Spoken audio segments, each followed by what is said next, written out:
ចំពោះសិស្សប្អូនដែលគាត់អត់សូវបកកាយកណិតណាអូនគិតថាគាត់នៅតែអាចជ្រើសរើសជំនាញគណនេយ្យជាមុខជំនាញដែលគាត់ចង់បន្តការសិក្សាបានអត់ចាំបងសម្រាប់មន្តិរបស់ខ្ញុំជាសួរពុកម៉ែបងប្អូនតាគ្នាវីដេអូនឹងផ្លាច់ទៀតហើយដោយសារតែខ្ញុំនឹងនាំពុកម៉ែបងប្អូនតាគ្នាទៅស្គាល់និស្សិតឆ្នាំនិស្សិតជាលភីម្នាក់ប្រចាំចំនួនទី24យើងទៅដឹងទាំងអស់គ្នាថាគាត់មាន tip អីខ្លះដែលជំរុញឲ្យគាត់ខ្លាយទៅជានិស្សិតឆ្នាំប្រចាំចំនួនរបស់គាត់ផ្ទាល់ហ្មងគ្រប់ជាសួរអូនអាចជួយណែនាំខ្លួនតិចបានអត់ចាជំរាបសួរបងនាងខ្ញុំឈ្មោះលឹមកេកឡាញជានិស្សិតឆ្នាំទី2បច្ចុប្បន្ននៃ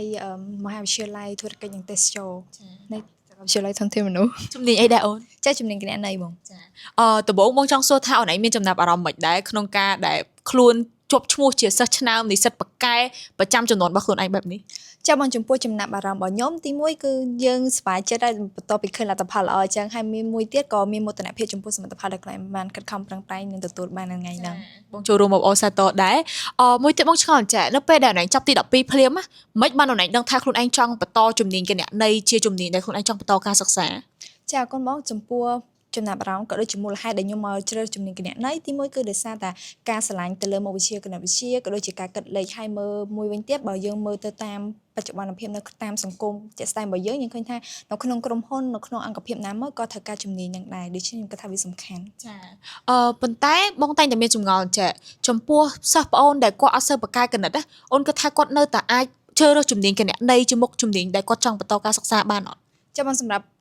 មតិរបស់ខ្ញុំគិតថាគាត់ជាបានដោយតែគាត់មានន័យថាឲ្យតែគាត់មានចំណង់ចំណូលចិត្តគាត់ចង់រៀនគាត់ឆ្លាញ់ជំនាញហ្នឹងគឺអាចបានហើយដោយសារតែពេលដែលយើងឆ្លាញ់ទៅគឺយើងនឹងខិតខំណាមួយទៀតវាអត់មានអីត្រូវពាក់ព័ន្ធគ្នាជាមួយនឹងការដែលយើងរៀនទី12ច្រើនហ្មងដែរបងចាចុះតាក់ទងជាមួយនឹងភាសាអង់គ្លេសចាំបាច់អត់សម្រាប់ជំនាញគណនេយ្យចាំបងចំពោះភាសាអង់គ្លេសវិញខ្ញុំគិតថានៅក្នុងការរៀនជាក់ស្ដែងគឺរៀន slide ជាភាសាអង់គ្លេសក៏ប៉ុន្តែ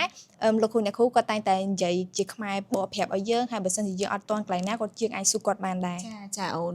ប៉ុន្តែចំពោះការដែលអូនរៀនជំនាញគណនេយ្យមកដល់បច្ចុប្បន្នណាដែលជួបបញ្ហាឧបសគ្គអីក្នុងអំឡុងពេលដែលខ្លួនឯងកំពុងតែសិក្សាទៅលើមុខជំនាញដែលយើងស្រឡាញ់នឹងអត់ចាំបងសម្រាប់ខ្ញុំផ្ទាល់ឯណា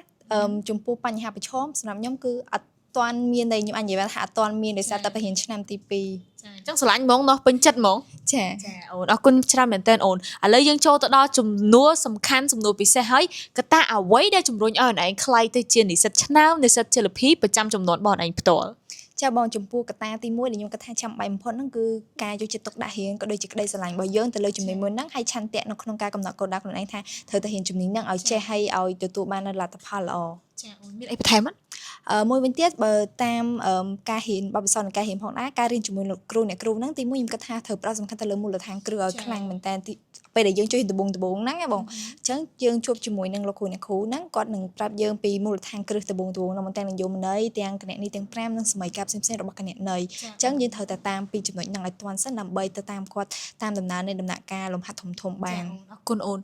បងនៅមានសំណួរមួយទៀតសម្រាប់អូនឯងជានិស្សិតខាងជំនាញគណនេយ្យផ្ទាល់អូនគិតថារៀនមុខជំនាញហ្នឹងហើយអាចបន្តចេញទៅយើងអាចធ្វើការងារអីបានខ្លះតាក់ទងជាមួយនឹងមុខជំនាញរបស់យើងផ្ទាល់ចាបងនេះបើតាមតែខ្ញុំដឹងដោយសារតែខ្ញុំទៅតែរៀនឆ្នាំទី2ដែរទេខ្ញុំគិតថាចំពោះជំនាញគណនេយ្យហ្នឹងពេលដែលយើងរៀនចប់យើងអាចធ្វើការនៅតាមស្ថាប័នសន្តាគារធនាគារអីផ្សេងៗដែលតាក់ទងជាមួយនឹងមានជំនាញហ្នឹងប៉ុន្តែបើយើងគិតទៅគឺគ្រប់អង្គភាពណាក៏មានជំនាញហ្នឹងដែរបងចាបងឯកភាពដែរគឺគ្រប់ក្រសួងគ្រប់ក្រុមហ៊ុនគ្រប់ស្ថាប័នទាំងអស់ហ្មងគឺសិតតែមានជំនាញគណនេយ្យនឹងតែម្ដងអញ្ចឹងមានពាក្យពេចន៍អីផ្ដាំផ្ញើទៅកាន់សិស្សប្អូនចំនួនក្រោយបងអូនណាចាបងសម្រាប់សិស្សប្អូនដែលគាត់តែត្រៀមបញ្ចប់ទី12ហ្នឹងខ្ញុំគិតថាគាត់គួរតែបើសិនជាគាត់ឆ្លាញ់ជំនាញណាមួយនៅក្នុងសាកលវិទ្យាល័យធនធានមនុស្សគាត់អាចនឹងធ្វើការសាកសួរព័ត៌មានផ្សេងៗនិងមានចំណាប់អារម្មណ៍និងសូមឲ្យគាត់មកចូលរៀននៅសាកលវិទ្យាល័យធនធានមនុស្សចាអូនអរគុណច្រើនមែនទែនអូនសម្រាប់ថ្ងៃហ្នឹង